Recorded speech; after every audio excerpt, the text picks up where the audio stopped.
रेगिस्तान के शेखों का अमेरिकन सपना हुआ चकनाचूर। अब भारत के फाइटर जेट में दिखेगा अरब का भविष्य। व्हाइट हाउस के बंद दरवाजों ने दिखाया यूएई को ठेंगा, लेकिन नई दिल्ली ने खोल दिया खजाना जो बदल देगा मिडिल ईस्ट का नक्शा। F-35 की अकड़ और अमेरिका की शर्तों से तंग आकर अब दुनिया देख रही है भारत के लड़ाकू विमान की ओर। 2026 में लिखी जा रही नई इबारत।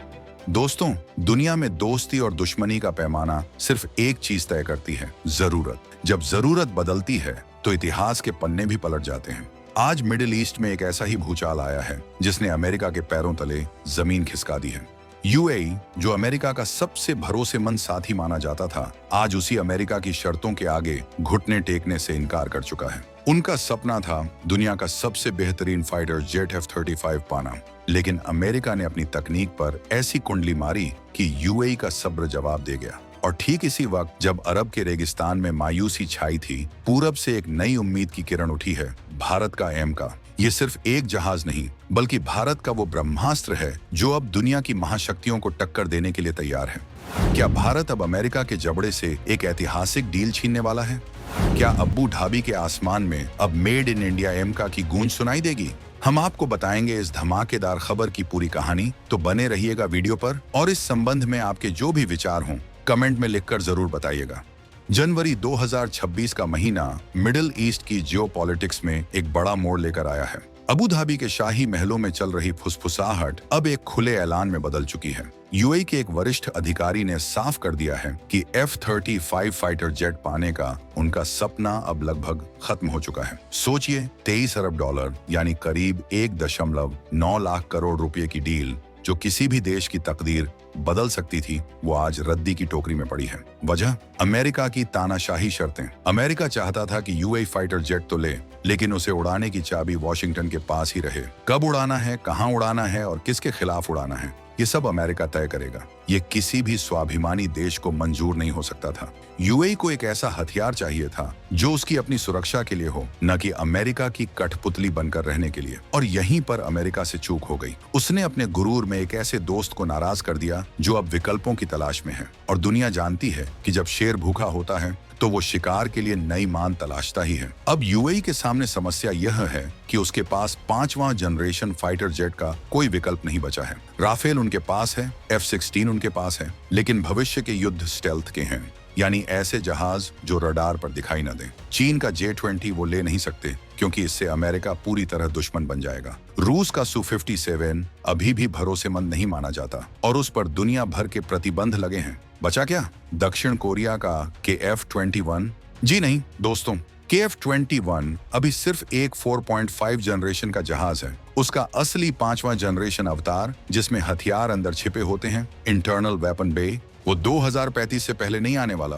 यानी अगले 10 साल तक यूएई की सुरक्षा अधर में लटकी रहेगी। ये वो खाली जगह है, वो वैक्यूम है जिसे भरने के लिए भारत का एमका बिल्कुल सही समय पर एंट्री मार रहा है। ये गैप भारत के लिए एक ऐसा मौका है जो सदी में एक बार मिलता है। अब जरा बात करते हैं भारत के उस शेयर की जिसका नाम है AMCA, advanced medium combat aircraft. ये कोई जुगाड़ नहीं है, ये भारत की इंजीनियरिंग का वह करिश्मा है जिसे शुरू से ही शुद्ध 5वीं जनरेशन फाइटर के तौर पर डिजाइन किया गया है। इसमें वो सब कुछ है जो एक F-35 में होता है, बल्कि कुछ मामलों में उससे भी बेहतर। इसमें स्टेल्थ शेपिंग है, यानी इसकी बनावट ऐसी है कि रडार की किरणें इससे टकराकर वापस नहीं लौटती। इसमें सुपर क्रूज है, यानी बिना आफ्टरबर्नर जलाए यह ध्वनि की गति से तेज उड़ सकता है। और सबसे बड़ी बात, इसमें AI वाला कॉकपिट है जो पायलट को एक सुपर ह्यूमन बना देता है।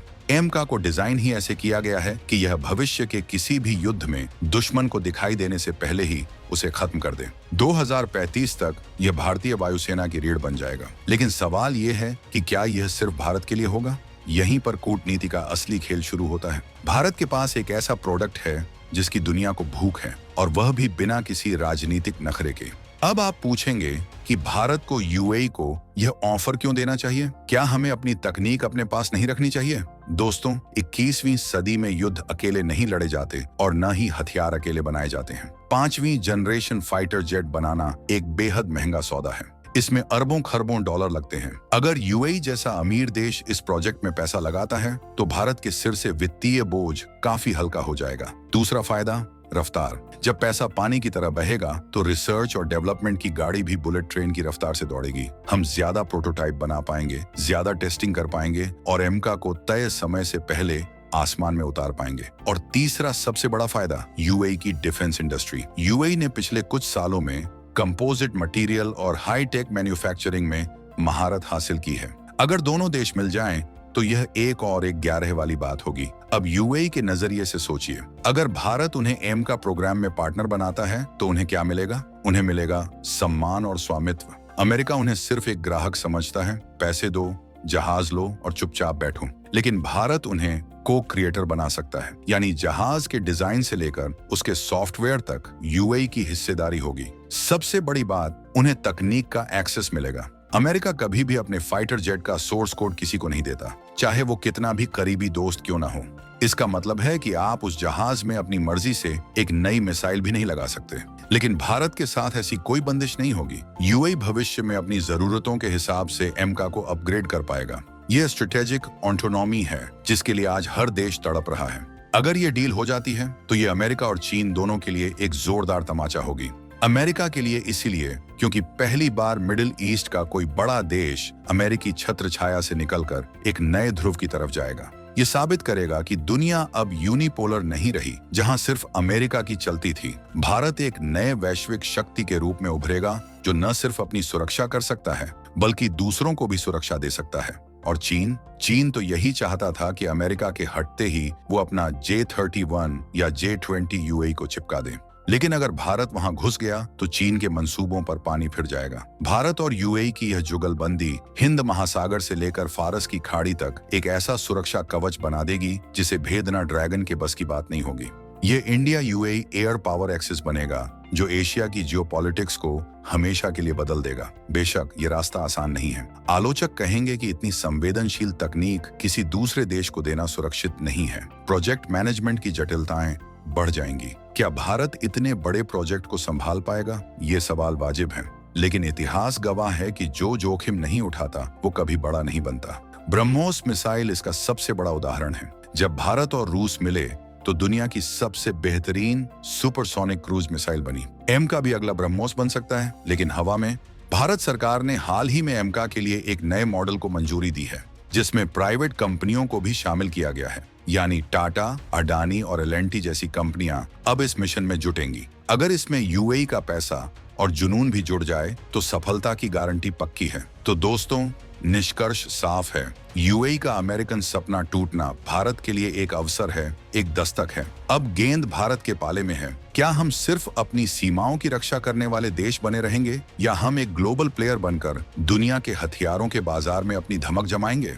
एमका सिर्फ एक जहाज नहीं, यह भारत की कूटनीतिक जीत का परचम हो सकता है। कल्पना कीजिए उस दिन की जब दुबई एयर शो में अमेरिकन और चाइनीज जहाजों के बीच भारत का एमका गरजेगा और उसके कॉकपिट पर भारत और यूएई दोनों के झंडे होंगे। वह नजारा सिर्फ एक जहाज की उड़ान नहीं होगा बल्कि एक नई विश्व व्यवस्था का आगाज होगा जिसका नेतृत्व भारत करेगा। आपको क्या लगता है दोस्तों, क्या भारत को यूएई के सामने यह प्रस्ताव रखना चाहिए? क्या यह साझेदारी भारत को सुपर पावर बनने की दिशा में एक बड़ा कदम साबित होगी? अपनी राय हमें कमेंट बॉक्स में खुलकर बताएं। आपके विचार हमारे लिए बहुत मायने रखते हैं। अगर आपको यह विश्लेषण और भारत की यह बढ़ती ताकत पसंद आई हो तो इस वीडियो को लाइक करना न भूलें। और हाँ, अगले वीडियो में हम खुलासा करेंगे कि कैसे भारत की पनडुब्बियां अब चीन के उन रास्तों को ब्लॉक करने की तैयारी कर रही हैं जहां से उसकी तेल की सप्लाई होती है। उस धमाकेदार स्ट्रेटजी को जानने के लिए चैनल को सब्सक्राइब करें और बेल आइकन जरूर दबाएं।